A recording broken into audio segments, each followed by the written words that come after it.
A bunch of unrelated incidents, really. When you go do festivals in Europe, and I've been doing this a long, long time, and I still think they take darts and shoot it in a map.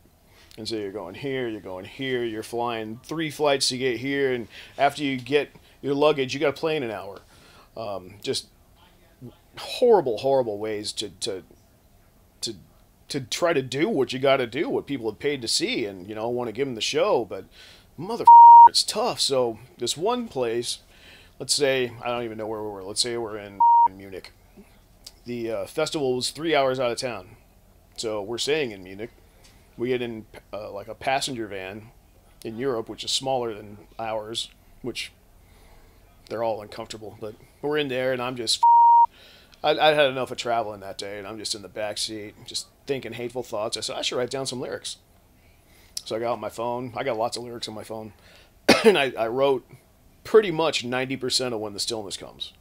Not knowing it had no title. It just starts as it starts in the song. Blood was like paste on the walls. I like to think of my songs as little screenplays. They're very visual, and I just went with it. And when it came time to make that song, I realized those lyrics fit the verses. So I basically just had to make up the last thing Tom sings. And when the stillness comes, my wife, who's hateful too, she she would we had a road rage moment or something, and she said something came out of her mouth like, "I'll kill you till the stillness comes." I went, I got to use that.